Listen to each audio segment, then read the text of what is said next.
এই ভিডিও দেখা শেষ করলে মেহেরবানি করে শেয়ার করবেন। আপনার সাম্প্রতিক অনেক বক্তব্যে বিএনপির কঠোর সমালোচনা মানে নিন্দা মন্দ আমরা দেখতে পাচ্ছি। বিএনপির বিরুদ্ধে চাঁদাবাজির অভিযোগ আনছেন। আমি কিন্তু বিএনপির বিরুদ্ধে চাঁদাবাজির অভিযোগে সাফাই গাইছি না, আমি বলছি আপনি অভিযোগ আনছেন, মানে বিএনপি চাঁদাবাজি করতেও পারে। বিএনপির দলীয় কোন্দল নিয়ে আপনি খোঁচা দিচ্ছেন। আপনি বলছেন বিএনপির হাতে দেশ নিরাপদ নয়, জিয়াউর রহমানের আদর্শ দেশের মানুষ দেখতে চায় না, আপনি এটাও বলেছেন। বিএনপির প্রতি আপনারা হঠাৎ ক্ষিপ্ত হলেন কেন? শায়েকে চরমনাই না, দেখেন, বিএনপির উপরে আমি ক্ষিপ্ত হইনি, জনগণ ক্ষিপ্ত হয়েছে। আমি যেহেতু জনগণের মুখপাত্র হিসেবে সেটা ব্যক্ত করি।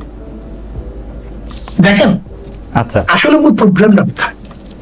আমরা একই সাথে আন্দোলন করেছিলাম দেশকে গড়ার জন্য, মানুষকে শান্তি দেওয়ার জন্য, মুক্তি দেওয়ার জন্য। জিয়াউর রহমান সাহেবের আদর্শ নিয়ে তারা বক্তব্য দেয়, জিয়াউর রহমান সাহেব ছিলেন, সেই ছিলেন, সেটুকু একজন বক্তব্য শুনলাম। আমি বলেছি জিয়াউর রহমান সাহেবের আদর্শ নিয়ে বক্তৃতা দেন, আর আপনারা যে এই কাজ করেন, তাহলে জিয়াউর রহমান আদর্শ কেউ মানবে? ঠিক না? আমরা খুনের বিরুদ্ধে আন্দোলন করেছি, আপনারা নিজেরা যদি খুন করেন তাহলে আপনাদের বক্তব্য কেউ শুনবে? আপনারা চাঁদার বিরুদ্ধে আন্দোলন করেছে, এখন আপনারা যে চাঁদা তুলেন তাহলে আপনাদের কেউ ক্ষমতায় নিবে? দেখেন, আমাদের মূল কাজটা কি? রাজনীতি কেন করি খালিদ ভাই? রাজনীতি করে মানুষকে শান্তি দেওয়ার জন্য, মুক্তি দেওয়ার জন্য, মানুষ অধিকারকে প্রতিষ্ঠিত করার জন্য। কে কিসের জন্য করে জানি না, আমি তো এর জন্য। আমি চাই মানুষ জুলুম, নির্যাতন, অপহরণ, ধর্ষণ, সে আয়নাগরে বাংলাদেশ আর দ্বিতীয়বার তৈরি না হোক, নির্বাচনে মানুষ হত্যা না হোক। আমার মা আজকে আপনি খবর দেন, আজকে চাঁদা নেওয়া দেওয়ার কারণে স্বামীকে বেধড়ক ভাবে মেরে তার সামনে তার স্ত্রীকে ধর্ষণ করেছে। আজকের খবর, বিএনপির লোকজন করেছে। আজকের খবর দেখেন আপনি। না, আপনি কি বলবেন? এটা তো বিএনপির লোকজন বলতে এটা তো আর বিএনপির দলীয় অবস্থা নিশ্চয়ই না। আজকে যদি আপনার চরমনাইয়ের এত ভক্ত, এর মধ্যে কেউ একজন যদি কোনো একটা দুষ্কর্মে নিয়োজিত হন, সেটার জন্য তার মুফতি সৈয়দ ফজলুল করিমকে আসলে দোষ দেওয়া যাবে না। মানে আমি সাধারণভাবে চরমনাই ভক্তরা করছে, এটা তো ফেরানো যাবে না। হ্যাঁ, চরমনাই ওনারা করছে, এটা তো ফেরানো যাবে না। হ্যাঁ, চরমনাই ওরা করছে সেটা বলা যাবে, কিন্তু এটা নাম্বার দুই খালিদ ভাই, এখানে আমি একটা কনসেপ্ট ক্লিয়ার না করলে হবে না। কনসেপ্ট একেবারে ক্লিয়ার করতে হবে। আমাকে একজন বলেছেন যে হুজুর তারা তো এরকম করতেছে, এটা করতেছে, তারা প্রতিবাদ করতেছে, শাস্তি দিতে আছে। আমি বললাম, দেখো, কয়লার কোন অংশ তুমি পরিষ্কার করলে সে পরিষ্কার হবে? তাদের সিস্টেমটাই তো চাঁদাবাজি। তাদের সিস্টেম, যেমন ধরে না কুষ্টিয়াতে তাদের কি নেতা নির্বাচিত হবে সের জন্য তারা ভোটাভুটি করছে, সেই ভোট স্বচ্ছ হয়েছে, দেখার অভিযোগ। আমার প্রশ্ন হল, এই রাজনীতি করি দেশকে মুক্তি করার জন্য, কিন্তু আমার এই কথাগুলো এখন বর্তমান মানুষ বুঝবে না। আপনি হয়তো বুঝবেন কি, আমি জানি না, আমার অভ্যস্ত না, আমার এই বাক্য কেউ শুনবে না। শায়ক, আপনার কথা কিন্তু শত শত লোকে শোনে, কোটি কোটি লোকে শোনে, এবং শুনে যে আমি মাঝে মাঝে চমৎকৃত হই যে আপনি এইভাবে কথা কিভাবে বলেন। আমি একটু পিয়ার নিয়ে জাস্ট একটা লাইন বলতে চাই। অনেকেই বইলা থাকেন, মানে দুইটা অভিযোগ। একটা অভিযোগ হচ্ছে, যেহেতু আপনারা এমনিতে যদি স্বাভাবিকভাবে জাতীয় সংসদ নির্বাচনে আপনারা অংশগ্রহণ করেন বৈদ্যমান ব্যবস্থায়, তাইলে যেটা দেখা যাবে যে আপনারা আসলে কোনো আসনে জিতবেন না। আমার কথা না, কিন্তু এটা কেউ কেউ বলতেছে, সেই জন্য আপনারা পিয়ার ব্যবস্থা প্রচলন করতে চাচ্ছেন। আর দুই হচ্ছে, আপনারা এই সম্মেলনের মধ্যে একটা অনুঘটক বা মধ্যবর্তী প্রক্রিয়া করে মহাসমাবেশ করে সবগুলি দলকে একসাথে নিতে চাচ্ছেন। কারণ হচ্ছে আপনারা আসলে বিএনপির সাথে এক ধরনের বার্গেনিং পয়েন্টে যেতে চান। আপনাদেরকে যদি 2, 3 থেকে 5টি আসন আপনাদেরকে বলা হয় যে এগুলি দেওয়া হবে, বিএনপি ছেড়ে দিবে, তাহলে আপনারা আবার বিএনপির হয়ে কথা বলবেন। পিআর সিস্টেমকে আসলে আপনারা আসন পাবেন না বলে, বা বিএনপির সাথে আপনাদের এটা কি, আপনি একটু বলবেন কিনা যে আমরা কি এরকম দেখবো কিনা বিএনপি পড়লো 5টি আসনে? জি, আমরা যদি মনে করি পিআর যারা চায় না, জি, তারা কালো টাকা ব্যবহার করতে না পারলে আসন পাবে না, এই ভয়তেও তো তারা পিআর না চাইতে পারে। ওকে, এরকম বক্তব্য আছে। আচ্ছা, দুর্নীতিবাদরা যদি সে নির্বাচন করতে না পারে, তাহলে একটা চিঠি পাবে না, এই সম্ভাবনা তাদের আছে। মানুষ যখন মনে করবে যে আদর্শ ভিত্তিক ভোট, তাহলে তো মানুষ আদর্শের উপরে ভোট দিবে, এই সম্ভাবনা তাদের আছে। এই জন্য তারা পিআর চায় না। যেরকম আপনি একটা কথা বলছেন, আমরা তো ভিন্ন বক্তব্য আমাদের আছে। বাকি কথা হলো কি, বিএনপি সে জাতীয় সরকার গঠন করবে দাবি করছে না? করছে। জাতীয় সরকার কিভাবে গঠন করবে? সবাইকে নিয়ে তো। সবাই পার্লামেন্টে যাবে কি কোন পদ্ধতিতে? আপনি সিট দিবেন তাকে? না, পার্লামেন্টেই যাইতে হবে জাতীয় সরকার করতে, তা না। মানে আপনি সরকারে অন্তর্ভুক্ত করতে পারে আপনাদেরকে। সব দল নিয়ে তো ভাই, আপনি তো মন্ত্রিত্ব দিবেন না আমাকে, কয়টা দিবেন মন্ত্রিত্ব? কয় দলকে দিবেন? 40টা দিল। একটা পার্লামেন্ট জাতীয় সরকারের জন্য প্রয়োজন হলো সব দলের অংশগ্রহণ। যদি পিআর সিস্টেম নির্বাচন করেন তাহলে সব মানুষ সেখানে যেতে পারবে, ওকে, সব মতের মানুষ যেতে পারবে। তাই বিএনপি যেহেতু জাতীয় সরকারের কথা বলছে, তার তো উচিত প্রথম পিআর সিস্টেম নির্বাচন করা। এটা ভালো কথা বলছেন। আর পিআর সিস্টেম নির্বাচন করলে সমস্ত আদর্শ মানুষ সেখানে যেতে পারবে, সমস্যা কোথায়? এটা ভালো কথা বলছেন। বিএনপি যেহেতু জাতীয় সরকারের কথা বলছে, তো নির্বাচনটা এমন ভাবে হোক না কেন যে একটা জাতীয় সরকার গঠনের দিকে এটা এগিয়ে যায়। ভালো কথা বলছেন। বাকি আমাদের 2001 তো বিএনপি আমাদেরকে অনেক বেশি সিট দেওয়ার কথা বলেছিল। হ্যাঁ, 2001 হ্যাঁ, দেওয়ার কথা বলছিল। আর আপনাকে 2001-এ যদি সিট দেওয়ার কথা বলে 10টা বা 15টা, হ্যাঁ, আর আজকে 2025-এ এসে বা 26-এ নির্বাচনে মাত্র 5টা জিনিস শুনলাম, আমরা অনেক বেশি। ইসলামী আন্দোলন বাংলাদেশ, আসলে আমি বলছি তো যে ইসলামী আন্দোলন বাংলাদেশের আসলে চিন্তা আদর্শ নিয়ে আসলে আমাদের অনেকের গবেষণা নেই। ওকে, ঠিক আমরা আছে, ক্ষমতার পূজারি না। ঠিক আছে, আমি একটু আমি একটা কথা বলি, এই কথাটা বলতেই হবে আমাকে। ইসলামী আন্দোলনকে যদি আজকে ক্ষমতাও দিয়ে দেন, আজকে ক্ষমতায় দিলেন, প্রাইম মিনিস্টার বানালেন, আর যদি বলেন নীতি আদর্শ বিসর্জন দিতে হবে, ইসলামী আন্দোলন বাংলাদেশ ক্ষমতাকে প্রত্যাখ্যান করবে, নীতি আদর্শ প্রত্যাখ্যান করবে না। ওকে, আমি এই জায়গায় আমি কথা বলতে চাইতেছি যে অন্তর্বর্তী সরকারের সময়ে যে সংস্কারের উদ্যোগ নেওয়া হয়েছে, সেই সংস্কারের সাথে আপনারা অন্তর্বর্তী সরকারের সঙ্গে কাজ করছেন, নিজেদের পরামর্শ দিচ্ছেন, ফেসিবাদ মুক্ত একটা গণতন্ত্র নিশ্চিত করার বিষয় এখানে আছে। 10-15 বছর ধরেই আপনারা নিরপেক্ষ সরকারের অধীনে নির্বাচন হোক এই প্রসঙ্গে আপনারা নানা ফরম্যাটে নানাভাবে কথা বলছেন। তো ধরা যাক একটা নিরপেক্ষ নির্বাচন হইল, ইসলামী শাসন আন্দোলন যদি নির্বাচনে ক্ষমতায় যেতে পারে, তাইলে কি আপনারা শরিয়া চালু করবেন কিনা, যেটা আমাদের প্রথম আলোচনা করেছিলেন। এবং একেবারে কোনো ধুমরুজাল নাই, কোন এর মধ্যে লুকোচুরি বলতে কিছু নেই, শরিয়া আইন বাস্তবায়ন করবে। তার মানে তো বাস্তবায়নের মাধ্যমে তার মানে একটা খেলাফত সৃষ্টি চালু হবে, তাই তো? শরিয়া আইন বাস্তবায়নের মাধ্যমে এদেশে মানুষ মুক্তি পাবে। ওকে, হিন্দুরা তাদের অধিকার প্রতিষ্ঠা করতে পারবে। ওকে, তাহলে সংখ্যালঘুরা তারা ভালো মতো বসবাস করতে পারবে। মহিলারা তাদের ইজ্জত আবরু, তাদের ন্যায্য অধিকার প্রতিষ্ঠিত হবে।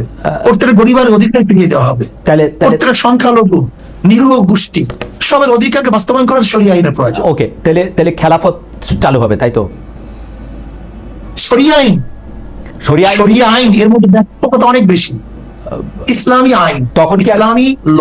তখন কি আর খলিফা নির্বাচনের ব্যবস্থা থাকবে, নাকি খলিফা বায়াতের মাধ্যমে একজন থেকে? খলিফা যে কাজটা করে তার নাম খেলাফত। হ্যাঁ, যেমন খুতবা জিনিসটা কি?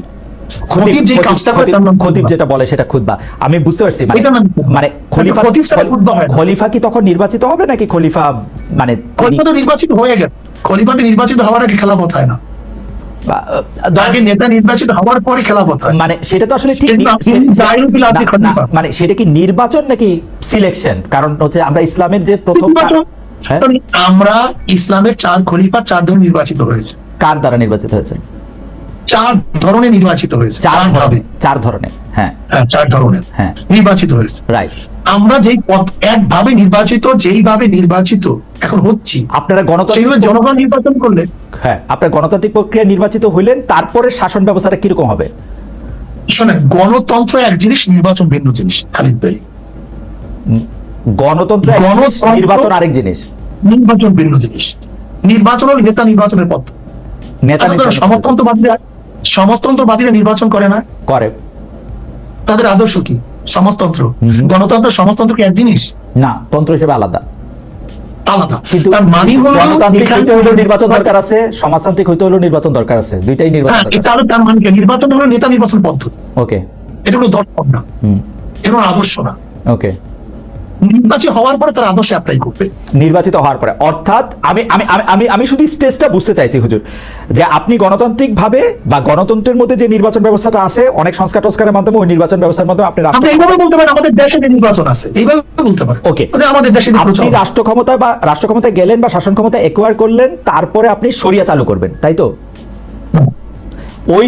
ওই শরিয়া কি এখন অন্য পৃথিবীতে অন্য জায়গায় চালু আছে, এরকম কোন উদাহরণ কি আমরা দেখবো? মানে আমরা এরকম শরিয়া দেখতে চাই বা এরকম শরিয়া দেখতেছি, ধরেন এই পৃথিবীর অন্য কোন আমাদের শরিয়া, আমাদের দর্শন, হ্যাঁ, আমাদের দর্শন, আমাদের শরিয়া, হ্যাঁ হ্যাঁ, আমাদের কোরআন হাদিসের মধ্যে দেয়া আছে। এখনকার কোন রাষ্ট্র শুধু আমার আছে মতই কিনা? দেখেন, যেমন আমার মতই দেখেন। এখনকার কোন রাষ্ট্র ব্যবস্থা আছে কিনা, এরকম রাষ্ট্র ব্যবস্থা আছে কিনা? এখন ইরানের মধ্যে আপনি দেখতে পারেন, কার সেখানে মধ্যে? শরিয়াত অনেক বেশি। কার মধ্যে? আফগানিস্তানের মধ্যে। আফগানিস্তানের মধ্যে। আপনি আফগানিস্তানের মতো এটা বাংলাদেশ বানাতে চান? হ্যাঁ, বানাতে চাই। আর ইরানের মতো? দেখেন, ইরানের ব্যাপারটা হলো, যেখানে ইরানের যদি ভালো ভালো যে দর্শনগুলি আছে, ইরানের যে ভালো দর্শন, ওকে, যেটা শরিয়াতে সাংঘর্ষিক না। আমেরিকার যে ভালো দর্শন, শরিয়াতে সাংঘর্ষিক না। ইংল্যান্ডের কোনো ভালো দর্শন, শরিয়াতে সাংঘর্ষিক না। রাশিয়ার কোনো ভালো দর্শন, যেটা ইসলামের সাথে সাংঘর্ষিক না।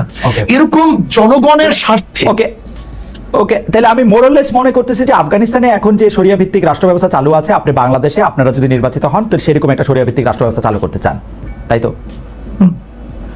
বলতে পারেন, কোনো সন্দেহ নেই। ওকে, এই ক্ষেত্রে একটা প্রশ্ন চলে আসে। এখন আপনি প্রশ্ন করতে পারেন সেখানে কোনো সমস্যা হবে কিনা, সেই প্রশ্নগুলো স্পেসিফিক করতে পারেন। হ্যাঁ, আমি স্পেসিফিক, তাহলে এই প্রশ্ন আমি স্পেসিফিকই করি যে আপনারা মানে প্রসঙ্গটা আইনা করি আর কি, আপনারা নারী বিষয়ক সংস্কার কমিশনে ঘোর বিরোধী। আপনাদের সমাবেশ থেকে কমিশনকে ডাস্টবিনে নিক্ষেপ করার দাবি করা হয়েছে। আপনারা বলেছেন নারী কমিশন প্রতিটি পৃষ্ঠায় ধর্মের অবমাননা করা হয়েছে, এর সঙ্গে সংশ্লিষ্টদের আইনের আওতায় আনা হবে, ঢাকায় তাদের প্রকাশ্যে বিচার করতে হবে, যেন যেন ভবিষ্যতে এমন কেউ এমন প্রস্তাব দেওয়ার সাহস না পায়। এই নারী কমিশনের রিপোর্ট নিয়ে ডক্টর মোহাম্মদ ইউনূস অনেক উচ্ছ্বাস প্রকাশ করেছিলেন। আপনি কি মনে করেন তাকে শাস্তির আওতায় আনা উচিত কিনা? এটা হচ্ছে প্রথম প্রশ্ন। দুই হচ্ছে, নারীদের অধিকারের ক্ষেত্রে আপনি আফগানিস্তানের উদাহরণ দিয়েছেন, যেহেতু আমি বলতেছি যে আফগানিস্তানে মেয়েরা কাজ করতে পারে না, পড়ালেখা করতে পারে না, ইন্ডিপেন্ডেন্ট অনেক কাজ করতে পারে না, বরং সৌদি আরবে অনেক সহজে করতে পারে। আপনারা কোনটা নিতে চান? বা এবং ইরানে অনেক মেয়েরা অনেক কাজ করে, আরব দেশে, মালয়েশিয়া তো তাই। জি খালিদ ভাই, জি, আপনি নারী বলতে কোন নারী মনে করেন? আমাদের দেশে বেদের সম্প্রদায়ের নারী মনে করেন? না চেয়েছিলাম হেচ্ছা হয়ে গেলাম বেশ্যা, এদের বাস্তবায়ন করতে চান? না তসলিমার দর্শন বাস্তবায়ন করতে চান? না সুফিয়া কামালের দর্শন বাস্তবায়ন করতে চান? আমি নারী পুরুষের সমান অধিকার চাই। আমি নারী পুরুষের সমান অধিকার চাই, মানুষ হিসাবে নারী এবং পুরুষের সমান অধিকার। আমি কথা বলতে দেন। জি, আমি আগে আপনি আমাকে প্রশ্ন করলেন, সেজন্য আমি বললাম আর কি। না, ঠিক আছে, আমি সেই প্রশ্নের জবাব দেব। আমি নিজে প্রশ্ন করে নিজে জবাব দেব। ও আচ্ছা, বুঝতে পারিনি। জি, আমি প্রশ্ন করার পর আমি জবাব দেব। আমি সেই প্রশ্নটা নিজেকেই করতে পারবো। ঠিক আছে, ঠিক আছে। আমাদের দেশের নারীদের মধ্যে যারা মাদ্রাসায় পড়াশোনা করে, ধরেন আমার স্ত্রী কি, আমার মা কি, আমার বোন কি, আমার মেয়ে কি। এখন আমার মেয়ে, আমার বোন, আমার মা, আমার স্ত্রীর যদি কোনো, যারা বলছে চেয়েছিলাম হেচ্ছা হয়ে গেলাম বেশ্যা, তারা যদি প্রণয়ন করে, সেই নারী নীতিটা আপনি কি মনে করবেন? প্রশ্ন আপনার কাছে আমি করলাম, এটা জবাব দিবেন। দেখেন, আমরা নারীদের সমান অধিকার চাই না, আমরা ন্যায্য অধিকার চাই। ক্লিয়ার কাট কথা। আমরা নারীদেরকে সমান অধিকার চাই না। ধরে নেন খালিদ ভাই, আপনি আপনার স্ত্রী গেলেন বাজারে, বড় একটা ব্যাগ, যদি সমান হয় তাহলে কতক্ষণ আমার স্ত্রী টানতে হবে, কতক্ষণ আপনার টানতে হবে, কিন্তু টানে কে ব্যাগটা? এখানে আমি আমার স্ত্রীকে অগ্রাধিকার দিই, মানে অগ্রাধিকার দিই। এখানে আমি কষ্ট বইতে দেবো না। ধরে নেন 2 মন একটা বোঝা, এটা আমি স্ত্রীর মাথায় তুলি না স্বামীর মাথায় তুলি, এখানে আমি স্ত্রীকে কষ্ট দেবো না। আমি স্ত্রীর ন্যায্য অধিকার চাই। যেই আমি যদি ধরে নেন ইসলাম যদি শরিয়া যদি বাস্তবায়ন হয়, আমরা একই ঘরে 2টা চাকরি, যেমন স্বামীও ডিসি আর স্ত্রীও ডিসি হবে আর একজনের, আর আমার মা বোন নায়িকা থাকবে, এরকম না। বরং যেই ঘরে চাকরি নেই, যেই নারীর চাকরির প্রয়োজন, আমরা খুঁজে খুঁজে সেই নারীকে ডেকে ডেকে চাকরির ব্যবস্থা করব। শায়ক, আপনি আমাকে যখন কথা বলতে দিবেন তাহলে আমাকে দিয়েন আর কি, আমি কয়েকটা নোট নিচ্ছি। আমি আমার বক্তব্য শেষ করলে কথা সুবিধা। জি জি জি। যেমন নারীর শিক্ষা, নারীর শিক্ষা ইসলামের মধ্যে নবী আলাইহিস সালাতু বলতেন আম্মাজান আয়েশার থেকে সুরুজ বা নিস ইলম শেখার জন্য। আমাদের এমন কোনো মুহাদ্দিস নেই যারা নারীদের ওস্তাদ মানে না। আমাদের মুহাদ্দিসদের মধ্যে নারীদের ওস্তাদ ব্যতীত কোনো মুহাদ্দিস হাদিস পড়াতে পারে না। নারীর মধ্যে শিক্ষা নাই মানে আম্মাজান কুবরা রাদিয়াল্লাহু তাআলার ব্যবসা থেকে আমার নবী আলাইহিস সালাতু ওয়াসালাম ব্যবসা শিখছেন এবং তিনি প্রতিষ্ঠিত হয়েছেন। আমরা ইসলামিক যদি হুকুমত করতে পারি তো নারীরা বড় বড় ধনী হবে, আমরা তাকে ব্যবসা বানায় দেব। উম্মে সালমা রাদিয়াল্লাহু তাআলা যখন হুদায়বিয়া সন্ধির সময়, কেউ, আমি সংক্ষেপে বলতেছি, কেউ নবী আলাইহিস সালাতু ওয়াসালাম কথা অনুযায়ী হালাল হচ্ছিলেন না, তো উম্মে সালমা রাদিয়াল্লাহু পরামর্শ ক্রমে হালাল হয়েছিলেন। এখন কেউ যদি মনে করেন যে নারীবাদী মানে হলো তাকে ওই অমুকের দর্শনে চলতে হবে, এইটাই নারীদের সমান অধিকার, এইটাই মানি না। আমি মনে করি যেখানে নারীদের যতটুকু ন্যায্য অধিকার প্রতিষ্ঠা করা দরকার, আমরা সেখানে নারীদেরকে সেই ন্যায্য অধিকার প্রতিষ্ঠা করব। দেখেন, ইসলামের মধ্যে মিশরের এক ডক্টর একটা কিতাব লিখছেন, সেটা 30,000 মুহাদ্দিসদের নাম দিয়ে আসেন, 30,000 মুহাদ্দিসা। নারীদের মধ্যে হাজার বড় বড় যোদ্ধা ছিলেন, কবি ছিলেন। খানসা রাদিয়াল্লাহু তাআলা ইসলামের মধ্যে বহুত বড় কবি ছিলেন, তিনি নারী ছিলেন। কাজী এই যে নারী নিয়ে পাশ্চাত্যরা আজকে আমাদের নারী মাজাতিদের কোথায় নিয়ে পৌঁছাইছে দেখেন তো আপনার পাশ্চাত্যের অবস্থাটা কি। আপনি খুঁজে দেখেন, আজকে নারী অধিকারের নামে এই কয়েকদিন আগে সাম্বার হত্যা করছে তার বাবাকে।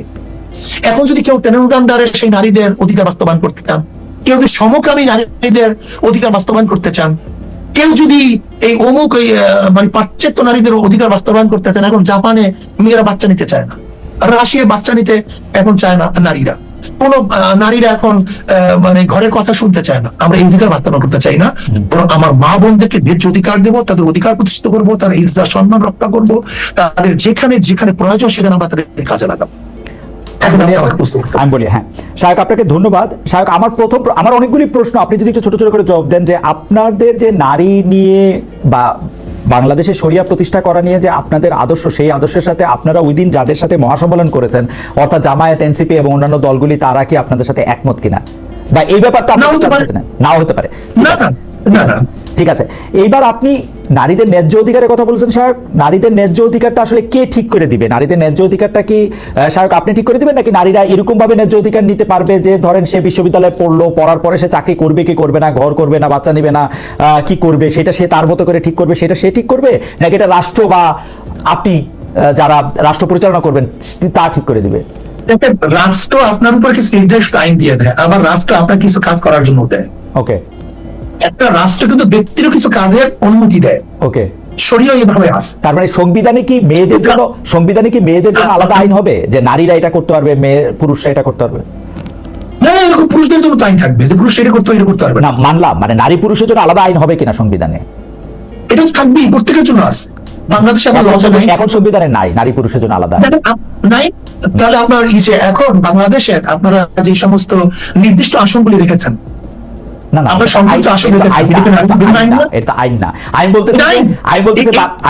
বাংলাদেশে কোন পেশায়, আমাকে একটু বলেন, এই সিটে এটা সম্পৃক্ত আসন অন্যকে নির্বাচন করতে হবে নাকি আইন না?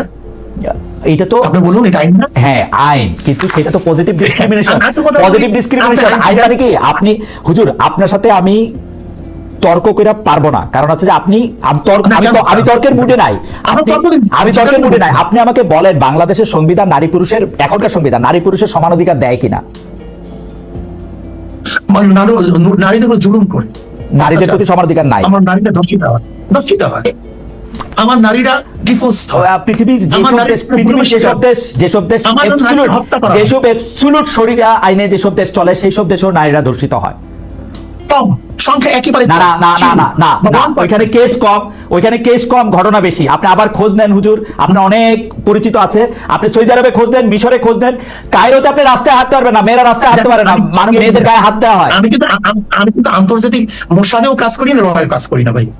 আমি কিন্তু যতটুকু দেখি ততটুকু বলতে পারি, আমি ভিতর গিয়ে কাজ করি না। আমি কিন্তু সৌদি আরবে, আচ্ছা ওকে, আপনি বলতেছেন ওখানে কম, সেজন্য আমি বলতেছি ওখানে কম না, আপনি চেক করেন।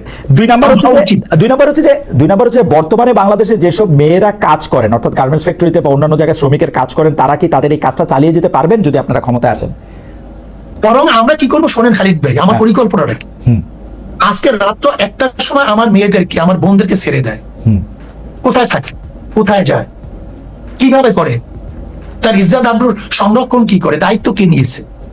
ইসলাম যদি ক্ষমতায় যায়, আমার প্রত্যেকটা মা বোনদের জন্য যারা ফ্যাক্টরি করবে তাদের জন্য বলা হবে তুমি এই স্পেসে ওদেরকে রাখার জন্য ব্যবস্থা করো। আমি কি করবো জানেন আপনি?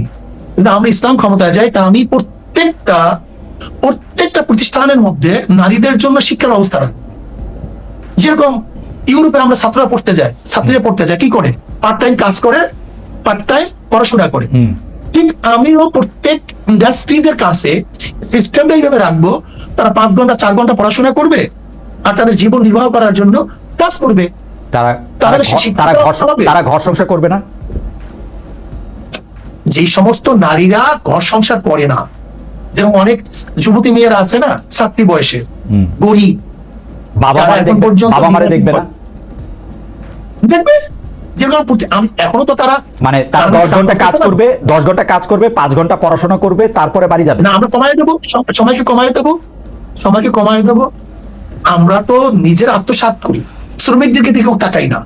ওকে যেমন শ্রমিকদেরকে দেই 1 টাকা, আমরা সেখান থেকে নেই 10,000 টাকা, ওকে কিন্তু আমরা পার্সেন্ট শ্রমিকদের কাজ কমায় দেবো, বেতন বাড়ায় দেবো। ওকে বিশ্ববিদ্যালয়ে যেমন নারীরা পড়াশোনা করছেন, এখন পাবলিক বিশ্ববিদ্যালয়গুলিতে পুরুষরা পড়াশোনা করছেন, সেই সিস্টেমে মানে সেই শিক্ষানীতিতে তো পরিবর্তন আসবে, তাই তো? না, আসলে আমরা ভুল বুঝি কেন। জি, শরিয়া ইসলাম আসলে ব্যাংক, আদালত, যারা এখন বিচারক তারা বিচারক থাকবে, আচ্ছা, যারা ব্যাংকার তারা ব্যাংকার থাকবে। যে শিক্ষকরা পড়াইতেছেন তারা, যেমন ধরেন আমাদের শিক্ষকরা এখন কি পড়ায়, এখন পড়াইতেছে তারা ডারউইনের থিওরি, আরো অনেক কিছু পড়ায় ডারউইনের থিওরি পাশাপাশি, ধরে না আচ্ছা, যেটা ছিল না। তার মানে কি, শিক্ষা মন্ত্রণালয়ের নীতি চেঞ্জ হয়েছে কিন্তু যে উস্তাদ চেঞ্জ হয়নি। ঠিক আমরাও প্রত্যেকটা জায়গায় শুধু কিছু নীতি আদর্শ চেঞ্জ করে দেব, যেটা সাংঘর্ষিক, যেটা মানুষের জন্য কল্যাণকর নয়। এটা শরিয়া ভিত্তিক, এটা আপনারা একটা বোর্ড করে তারপর এটা ঠিক করে দিবেন যে এইটা প্রত্যেক জায়গায় আলাদা আলাদা বোর্ড থাকবে, সংস্থা থাকবে, নীতিমালা থাকবে, সেভাবে আপনারা চেঞ্জ করে দিবেন। কিন্তু মানে আমাদের দর্শকদের মতো অনেকে কনফিউজড হচ্ছেন এরকম করে যে আফগানিস্তানের মতো পড়াশোনা হইলে তো এটা অন্যরকম হবে। আপনারা কি মানে ঠিক আফগানিস্তানের মতো চান না? মানে আফগানিস্তানের পুরো খবরটা কি পুরো স্পষ্ট কি আমাদের কাছে আছে? জি জি, আফগানিস্তানের পুরো খবরটা কি আমাদের আছে? শুধু আমি এর জন্য বলছি, আফগান কিন্তু আমাদের মূল লক্ষণ না, ওকে, দর্শন না। আমাদের মূল দর্শনে কোরআন হাদিস, ইসমা কিয়াস। আমি উদাহরণ দিলাম এর জন্য, দেখেন খালিদ ভাই, যেখানে এখন তারা ঋণ মুক্ত মাত্র কয়েক বছরে, ওকে, যে অর্থনীতি গোটা দুনিয়ার মধ্যে সবাই ভেবেছিলেন যে অবরোধকৃত একটা দেশ সবাই মানে ক্ষুধায় মরে যাবে, দুর্ভিক্ষ হবে, সেখানে তার অর্থনীতি সবচেয়ে এস্টাবলিশ হয়ে গেছে। সেখানে মানুষগুলি এখন সুখে শান্তিতে বসবাস করতেছে। যে আফিম চাষ নিয়ে তাদের উপর সবচেয়ে অভিযোগ ছিল, তার আফিম চাষ বাদ দিয়ে তার মাশরুম চাষ করে গোটা দুনিয়ার মধ্যে এখন হইচই ফেলে দিয়েছে। আপনি কোনো ডেটা থেকে কথাগুলি বলতেছেন নাকি মানে মানে আমরা যেটা খবর পত্রিকা দেখেছি, বিভিন্ন পত্রিকার খবর পাশাপাশি তো বিভিন্ন ডেটাও অ্যাভেলেবেল। মানে আমার কাছে মানে আমি যখন ডয়েচে ভেলেতে ছিলাম তখন আফগানিস্তানের 2টো ভাষা, মানে আমি বাংলা ভাষার প্রধান ছিলাম, 2টো ভাষার সেখানে কাজ করতো, একটা দারি একটা পশতু। তো সেই দারি এবং পশতু ভাষায় যে সাংবাদিকরা ছিলেন বা যে তাদের সাথেও আমার নিয়মিত কথা হয়, তারাও এরকমটা এখনো দাবি করতেছেন না, আমি জানি। তো আমি জানি না যে মানে আপনার দাবি আমি কি হয়। হাওয়েভার সেটা হচ্ছে আপনি যখন এগুলি দেখবেন তো সেগুলি আরো ভালো করে দেখবেন। সাম্প্রতিক অবশ্যই আপনি দাবি করেছেন হুজুর আমরা আপনার কাছে আরেকটু সময় চাচ্ছি, কারণ বেশ কিছু প্রশ্ন রয়ে গেছে এবং আপনার সাথে কথা বলা, আপনার কথা শোনা খুবই আনন্দদায়ক। আপনারা সাম্প্রতিক মহাসমাবেশে দাবি করেছেন সাহেব যে ভারতের সঙ্গে হওয়া সব চুক্তি প্রকাশ করতে হবে, যে কোনো রাষ্ট্রবিরোধী চুক্তি বাতিলের দাবিও করেছেন। কিন্তু গত 10-11 মাসে অন্তর্বর্তী সরকার এসব বিষয়ে কিছুই করেনি। আপনার এ ব্যাপারে মন্তব্য শুনতে চাইবো। এর আগেও আমি বলতেছিলাম যে নারী নীতি বলে যে নীতিটা বা নারী সংস্কার কমিশনে বলে যে সংস্কার কমিশনটা গঠন থেকে শুরু করে সেইটার ব্যাপারে ডক্টর মোহাম্মদ ইউনূসের একটা বড় ভূমিকা ছিল। এই ভারতের সাথে চুক্তি প্রকাশ করা বা ভারত একতরফাভাবে বাংলাদেশের সাথে করা চুক্তিগুলি বাতিল করতেছে, এর বিপক্ষে আমরা কিছুই করতেছি না। আপনিও আপনার বক্তব্যে সেটা খুব জোরালোভাবে বলছেন। এটার জন্য আপনি ডক্টর মোহাম্মদ ইউনূস সরকারকে খুব দুর্বল সরকার মনে করেন কিনা, তাদের ভারত নীতি শুধু লিপ সার্ভিস মনে করেন কিনা, শুধু পপুলিস্ট ভাবে জনগণকে একটা কিছু বলা? দেখেন, আসলে আমি যত অনুভব করতেছি যে ইউনূস সরকার যেই উদ্যমে কাজ করা শুরু করেছিলেন, আমাদের সহযোগিতার কারণে মনে হয় তার উদ্যমের মধ্যে কিছুটা হলেও আমার ধারণা, আমি জানি না, তার কাছে আমি কথা বলিনি, তার উদ্যমের মধ্যে কিছুটা হলেও ভাটা পড়েছে বলে আমার ধারণা। যেহেতু আমরা সহযোগিতা ঠিক মতো করছি না, আমরা তাতে ডিসকানেক্ট করার জন্য চেষ্টা করছি, বা এই কথাগুলো আমরা বলেছি প্রসাব করে ভেসে যাবে, অমুক তমুক অনেক কথাই বলেছি, সেগুলো ভদ্রলোক। দেখেন, ইউনূস সরকার স্থায়িত্ব হোক বা তার নীতি আদর্শ আমি গ্রহণ ব্যাপারটা কিন্তু এরকম না।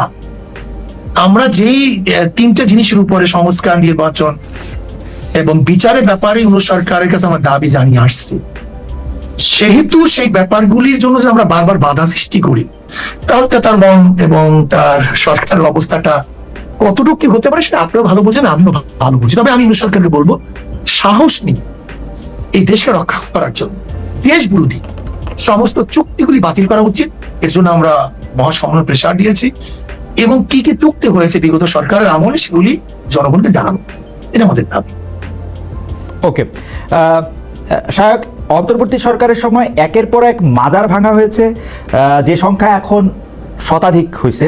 মাহফিল, জলসা, ওরসের আয়োজনও বন্ধ করা হয়েছে অনেক এলাকায়। এসব ঘটনায় কেউ বলছেন তৌহিদি জনতা জড়িত, কেউ বলছেন মব জড়িত। আপনারা বিষয়টাকে কিভাবে দেখছেন? সংখ্যালঘুদের প্রশ্নে আমি আবার পরে আসছি। আপনি যদি মাজার, ওয়াজ, তারপরে হচ্ছে মাহফিল, জলসা, ওরস, এই মাজার ভাঙ্গা, এটার সাথে আমরা একমত। মাজার মানে জায়েজ জিয়ারত, যেখানে জিয়ারত করা হয় সেটার নাম হলো মাজার। মসজিদ মানে কি? যেখানে চিন্তা করা হয় তার নাম মসজিদ। মাজার তো খারাপ জিনিস না। ওখানে যদি কেউ ভণ্ডামি করে, কেউ সিজদা দেয়, শিরক করে, সেটাকে বাধা দেওয়া উচিত, বোঝানো উচিত। কিন্তু কেউ যদি মাজার ভাঙ্গে, এটা করে সেটা করে, সেটা আমি একমত না। আমি মনে করি আমাদের যারা এই কাজগুলি করে সেখান থেকে তাদের ফিরে আসা উচিত। বরং ইসলামের নামে যে সমস্ত ভাইয়েরা, আমার ইসলামের দাবিদার, আমার মুসলিম ভাই বোনেরা যদি শরিয়াত বিরোধী কোনো কাজ করে, আমি তাদের অনুরোধ করব এটা থেকে তাদের ফিরে আসা উচিত। ইসলামের মধ্যে যেগুলি না সেগুলো করা উচিত না। কিছু ঘটনায় দেখা যাচ্ছে, অনেক ক্ষেত্রে ঘটনাগুলি পাশের দেশ, মানে ভারতেরও হতে পারে, কারণ ভারত একটি সাংঘাতিকভাবে, বিশেষ করে মোদী সরকার সাংঘাতিকভাবে মুসলমানদের উপর অত্যাচারী একটি সরকার, তার আদর্শ হিসাবেও সেটা বিলায়। তো সেইটার একটা আফটারম্যাথ, একটা ইফেক্ট হিসাবে বা কি হিসাবে আমি জানি না, আমরা সংখ্যালঘু সম্প্রদায়ের উপর নানা ধরনের হামলা, অত্যাচার এবং হুমকি ধামকি এগুলি দেয়ার দেখি। এইসব ঘটনা আপনারা কীভাবে দেখেন? অনেকের কাছে এই ব্যাপারটি সামনে চলে আসে যে সংখ্যালঘুরা আসলে খুব বেশি নিরাপদ না। কেউ কেউ উদাহরণ হিসাবে এই যে ইসকনের বহিষ্কৃত নেতা এবং সনাতনী জাগরণ জোটের মুখপাত্র চিন্ময় কৃষ্ণ ব্রহ্মচারীর গ্রেপ্তার, জামিন একবার হওয়া না হওয়া, এগুলি নিয়েও প্রশ্ন তোলেন। এইসব ব্যাপারগুলি নিয়ে আসলে আপনাদের মতামত কি? দেখেন, আমাদের দেশের হিন্দু সম্প্রদায় বা সংখ্যালঘুরা, শুধু হিন্দু সম্প্রদায় না, বৌদ্ধ হোক বা চাকমা হোক, যারাই হোক না কেন, আমাদের দেশের সংখ্যালঘুরা যে নিরাপদে আছে, গোটা দুনিয়ার মধ্যে, ভারতের মধ্যে সংখ্যালঘুরা এত নিরাপদে আছে, হিন্দুরা এত নিরাপদে আছে বলে আমার জানা নেই। বরং সেখানে দলিত বিভিন্ন গোত্র নিয়ে যে অবস্থা চলতেছে, দেখেন হিন্দুদের মধ্যে তো জাত বেদের কোনো অভাব নেই, এদিকে আমি ব্যাখ্যায় যাব না। এমনকি এক হিন্দুর ঘরে আর একজন ঢুকলে উৎসাহ লাগে, এক হিন্দু আর এক হিন্দুর ঘরে ঢুক, এক হিন্দু সম্প্রদায় আর এক হিন্দু সম্প্রদায়। কিন্তু আমি মনে করি আমাদের বাংলাদেশের হিন্দু সম্প্রদায় বা অন্যান্য সংখ্যালঘুরা সবচেয়ে বড় নিরাপদে আছে। আমাদের দেশের হিন্দু বা অন্য সম্প্রদায় সংখ্যালঘুদের নির্যাতনটা অনেকটা শ্রেষ্ঠ, অনেকটা এই যে পুষ্পমণ্ডপ ভাঙ্গা, এর মধ্যে অনেক সময় দেখা যায় যে হিন্দু সম্প্রদায় আছে। এই জন্য আমি প্রস্তাব দিয়েছিলাম আগের থেকেই যে প্রত্যেকটা পূজা মণ্ডপে সিসি ক্যামেরা ফিটিং করা উচিত। যেখানে সিসি ক্যামেরা থাকবে না সেই পূজা মণ্ডপের অনুমতি দেওয়া হবে না। কিন্তু সেটা বাস্তবায়ন এখন পর্যন্ত হয়নি, এটা হয়নি। দেখেন, 5ই আগস্টের পরে সবচেয়ে বেশি মন্দির পাহারা দিয়েছিল আমরা জানি যে ভারত এদেরকে ব্যবহার করবে। এর জন্য আমরা আগে থেকে প্ল্যানটা করেছিলাম, তাদেরকে আমরা সতর্ক করেছি, বলেছি, আমরা তাদেরকে মানে সাহায্য সহযোগিতার জন্য হাত বাড়িয়ে দিয়েছিলাম, তাদেরকে আমরা পাহারাদারি। এখন আপনারা তাই করে যাচ্ছেন, তাই তো? আমরা এখনই করি। আমরা এটা, আমি কিছু কষ্ট বলতে চাই যে এদেশে মুসলমানরা ইসলাম পালন করে দেখেই হিন্দু সম্প্রদায় বা সংখ্যালঘুরা নিরাপদে আছে না। কিন্তু আমরা দেখতে পাচ্ছি যে যারা আসলে মানে সংখ্যালঘুদের, সংখ্যাগুরু এরকম ভাবে আমরা না বলি, এভাবে বলি, কেউ ভিন্ন মত অবলম্বন করতে আসলে, বিশেষ করে এটা যদি ধর্মীয় ভিন্ন মত হয়, এমনকি আপনি হিন্দু, খ্রিস্টান, বৌদ্ধ এদের কথা আপনি বাদ দেন, ধরেন আহমদিয়া সম্প্রদায়, তারা একটা মতবাদ নিয়ে আসে, কিন্তু আমরা সবসময়ই দেখি যে তারা একটা সাংঘাতিক রকমের বাধা বা একটা অপারেশনের শিকার হয়। এইটাকে কিভাবে দেখেন? মানে তারা আমি তাদেরকে বিশ্বাস না করতে পারি তাদের সাথে, কিন্তু তাদেরকে কি প্রতিহত করতে হবে আমাদের? মানে ব্যাপারটা কি এরকম? আপনারা কয় ভাই? আপনারা কয় ভাই? 3 ভাই। 3 ভাই। আচ্ছা, 3 ভাই যদি এখন ই করি সমালোচনা, বাবা আমার বাপ কি বাপ না, তখন আপনি কি করবেন? আপনার বাবা 3 ভাই যদি বাবা নিয়ে প্রশ্ন তুলেন যে আমার বাপ কি বাপ না, তখন কি করবেন? সেটা একটু প্রশ্ন আমার এগুলিতে, মানে আমি, হ্যাঁ, মূল প্রশ্নটা হলো এখানে আমরা 7 ভাই 1 বোন, এখানে বাবা মা নিয়ে কোনো প্রশ্ন তুলে না। এইটা বিশ্বাস করব কি করব না, এই আদর্শ মানবো কি মানবো না, এটা বোকা। এটা নিজের, এটা ব্যক্তি অভিব্যক্তি, ব্যক্তি স্বাধীনতা বলে না। এখন আমরা 3 ভাই, আমরা 7 ভাই যদি বাবাকে নিয়ে আলোচনা শুরু করি, সে আমার বাবা কি বাবা না, এর নাম হলো স্বাধীনতা না, এটা হলো ভ্রষ্টতা। ইসলামের বাহিরে আমাদের হিন্দু নিয়ে এখন আজ পর্যন্ত আমরা কোন ইখতিলাফ করছি? হিন্দুরা ব্রাহ্মণ মানে কেন, ঠাকুর মানে কেন, দেবী মানে কেন, তারা দেবী পূজা করে কেন? দেখেন তো আজ পর্যন্ত মুসলমানদের বক্তব্য আছে কিনা? খ্রিস্টানরা রবিবার কেন পূজা করে, কেন মা মেয়ের সামনে নিয়ে ওয়াজটা শুনি এরকম, কিন্তু আপনারা যারা আলেম আছেন তারা বলেন না কখনো, এটা আমি দেখছি। ওয়াজটা শুনি, একটা হলো তাদের ঠাকুর বাহিনী আলোচনা করা, কিন্তু তারা কেন করে এটা নিয়ে আমাদের বক্তব্য থাকে না। আমি ঈদের দিনের ওয়াজেও শুনছি, বাংলাদেশের একজন সবচেয়ে বিখ্যাত বক্তাদের একজন বলছেন হিন্দু ধর্ম হচ্ছে খাচ্চর পূজা করার একটা ধর্ম, হিন্দু ধর্ম হচ্ছে কি জানি সবচেয়ে অপছন্দের ধর্ম। বলতে পারে তাদের ধর্ম কি পূজা করে, সব পূজা করে, খাচ্চর পূজা করে, কচ্ছপ পূজা করে, এটা বলতে পারে, তাই না? এটা তারা করে, এটা বলতে পারে না যে তাদের ধর্মটা কি। আচ্ছা, আমি এই আলোচনায় না যাই, কারণ আরেকটা ধর্ম থেকে আমি শেষ করতে দিই।